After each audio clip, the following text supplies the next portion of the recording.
The January protocol. The ground is frozen, the sky hangs low and grey. Most gardeners have surrendered to winter, scrolling through seed catalogues while their plots lie dormant under snow or mud. But there's a different kind of farmer. The kind who plants in January, not out of enthusiasm, not because they love the cold. They plant because they've learned something the industrial food system doesn't want you to know. The families who eat through September, October, and November without panic or empty shelves are the ones who put seeds in the ground when everyone else is waiting. This isn't about hobby gardening. This isn't about fresh tomatoes in July. This is about feeding children when grocery store prices double, when supply chains stutter, when the trucks don't come. This is about autonomy written in soil and seed. January planting is a form of insurance that actually pays out. The foundation, alliums that anchor everything. If there's one rule in survival gardening, it's this: grow what stores. Onions and leeks are not glamorous, they don't photograph well, but they are the backbone of every meal you'll cook from your own land between now and next winter. Onions planted in January develop slowly, which is exactly what you want. Fast growth makes tender bulbs that rot in storage. Slow, cold-hardened growth creates dense, papery skins that last 8, 9, sometimes 10 months in a cool, dry space. One bed of onions started now feeds a family through 3 seasons. Leeks are even more forgiving. They sit in the ground through freezing temperatures, growing thick, white shanks that can be harvested as needed all winter long. No storage required, no canning. Just walk outside and pull dinner from the earth when you need it. Plant them now. You'll thank yourself in November when onions cost $5 a pound and yours are stacked in crates in the basement, hard as stones and worth their weight in actual security. The long game, Solanaceae that need time tomatoes, peppers, eggplants, the crops everyone plants in May and harvests in August. Then wonders why production is mediocre and disease inevitable. The secret is time. These plants need 12 to 16 weeks before they even touch outdoor soil. Start them indoors in January, and by the time transplant season arrives, you don't have seedlings. You have young trees with established root systems, thick stems, and the biological resilience to produce for months instead of weeks. A tomato plant started in January and transplanted in May will fruit until October. That's not an exaggeration. That's what happens when a plant has time to build infrastructure before it's asked to produce. But the real value isn't fresh tomatoes. It's sauce. It's paste. It's 30 jars of crushed tomatoes sitting on a shelf in February when a single can at the store costs $4. It's knowing your children are eating food you grew, not food engineered in a lab and shipped from another continent. Peppers started now become harvests you can dry, smoke, freeze or ferment. Eggplants turn into baba ganoush, caponata, or grilled slices packed in olive oil. These aren't side dishes, they're calorie sources, nutrition sources, autonomy. The nutrient density paradox. Winter greens. When food becomes scarce, diets collapse into starches. Pasta, rice, bread. The body starts failing in subtle ways. Fatigue, brittle nails, slow healing. What's missing are micronutrients, and winter greens are how you prevent that collapse without spending a fortune on supplements. Spinach, kale, and winter lettuce planted in January grow through cold that would kill summer crops. They thrive in short days. They tolerate frost, and they deliver iron, calcium, folate, and vitamins A, C, and K when your body is running on stored food and weakened immunity. Research from the University of Vermont Extension shows that cold-grown spinach has significantly higher nutrient density than spring-grown spinach. The plant responds to cold stress by concentrating sugars and protective compounds. You're not just eating greens, you're eating biochemical resilience. Kale is even more extreme. A hard freeze converts starches to sugars, making the leaves sweeter and more tender. It's one of the few crops that improves with cold weather. Plant it in January and you'll harvest it in March, April and May, long before your summer garden produces anything edible. Winter lettuce varieties like Winter Density and Arctic King are bred to grow in low light and cold soil. They won't bolt, they won't turn bitter. They'll sit in the ground ready to harvest, while grocery store lettuce costs $8 a head and wilts 2 days after purchase. The forgotten brassicas, cauliflower and celery. These two crops have been pushed to the margins of home gardening, mostly because they're difficult. They need consistent moisture. They need specific temperatures. They need time. Lots of it. That's exactly why you start them in January. Cauliflower transplanted in early spring heads up in late spring or early summer, filling the gap between stored winter food and summer harvests. It can be blanched, frozen, pickled or fermented. It has a mild flavor that children tolerate better than most vegetables. And it's dense. One head provides multiple meals. Celery is harder. It takes 120 days from seed to harvest, making it one of the longest crops you can grow. But celery started in January and transplanted in April matures in July, exactly when you need fresh, hydrating vegetables in peak heat.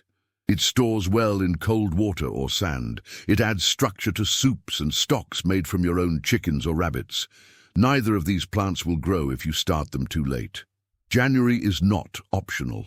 It's the only window that works. The protein shift.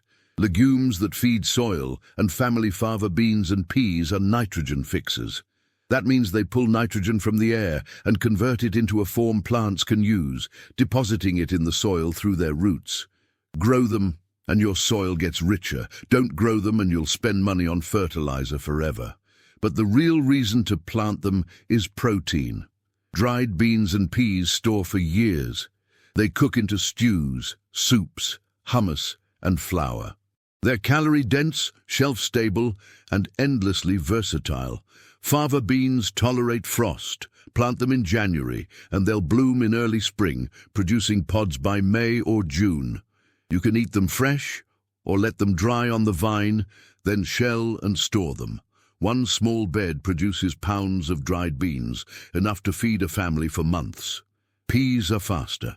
Sugar snap peas planted in January climb trellises in March, flower in April, and produce heavily through May. You eat them fresh until you're sick of them, then let the last flush dry for soup peas.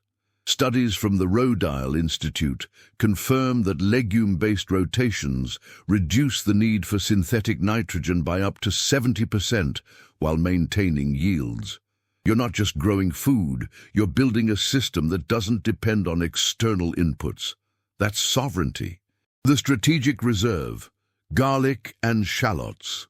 Garlic and shallots should have been planted in October or November, but if you're reading this in January and didn't, there's still time for spring garlic or shallot sets.